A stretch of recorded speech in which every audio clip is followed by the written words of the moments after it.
Hi all, welcome to my channel Ashwini's Cookery. Please like the video and subscribe to my channel. ಇವತ್ತು ಅವಲಕ್ಕಿ ಚಿವಡಾನ ಹೇಗೆ ಮಾಡೋದು ಅಂತ ಹೇಳ್ಕೊಡ್ತಾ ಇದ್ದೀನಿ. ಒಂದು ಬಾಣಲೆಗೆ ಒಂದು ಅರ್ಧ ಕಪ್ ಅಷ್ಟು ಎಣ್ಣೆ ಹಾಕೋಬೇಕು. ಎಣ್ಣೆ ಬಿಸಿ ಆದಮೇಲೆ 1 ಟೇಬಲ್ ಸ್ಪೂನ್ ಸಾಸಿವೆ ಮತ್ತು 1 ಟೇಬಲ್ ಸ್ಪೂನ್ ಜೀರಿಗೆ ಹಾಕೋಬೇಕು.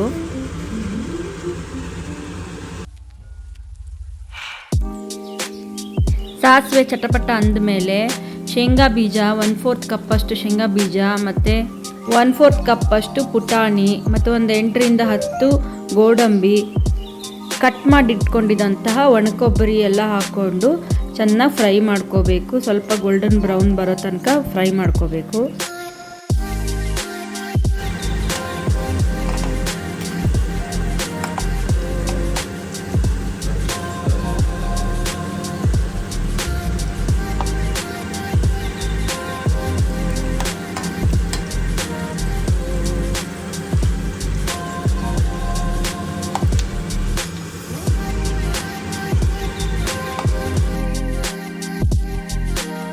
ಎಲ್ಲ ಚೆನ್ನಾಗಿ ಫ್ರೈ ಆದಮೇಲೆ ಕರಿಬೇವು ಒಂದು ಹಿಡಿಯಷ್ಟು ಕರಿಬೇವನ್ನ ಹಾಕ್ಕೊಂಡು ಫ್ರೈ ಮಾಡಬೇಕು.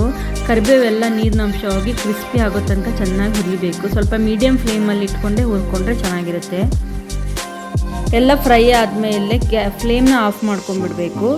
ಇದಕ್ಕೆ ಸ್ವಲ್ಪ ಹಿಂಗು 1/4 ಟೇಬಲ್ ಸ್ಪೂನ್ ಅಷ್ಟು ಹಿಂಗೆ ಹಾಕೋಬೇಕು. ಚೆನ್ನಾಗಿ ಮಿಕ್ಸ್ ಮಾಡಿಕೊಂಡು ತಣ್ಣಗಾಗಕ್ಕೆ ಬಿಟ್ಟಿರೋ ಕಂಪ್ಲೀಟಾಗಿ ತಣ್ಣಗಾಗಬೇಕು. ತಣ್ಣಗಾದ್ಮೇಲೆ ಇದಕ್ಕೆ ಸ್ವಲ್ಪ ಅರಿಶಿನ ಪುಡಿ, ಖಾರ ಪುಡಿ ರುಚಿಗೆ ಎಷ್ಟು ಬೇಕೋ ಅಷ್ಟು ನಿಮಗೆ ಖಾರ ಪುಡಿ ಮತ್ತು ಉಪ್ಪು ಸೇರಿಸ್ಕೊಂಡು ಚೆನ್ನಾಗಿ ಮಿಕ್ಸ್ ಮಾಡ್ಕೋಬೇಕು.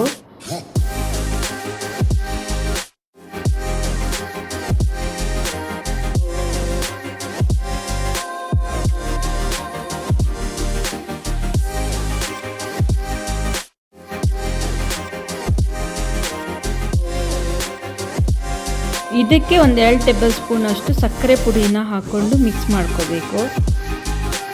ನಾನಿಲ್ಲಿ ಒಂದು 400 ಗ್ರಾಮ್ಸ್ ಅಷ್ಟು ತೆಳುವಾದ ಅವಲಕ್ಕಿನ ತಗೊಂಡಿದ್ದೀನಿ.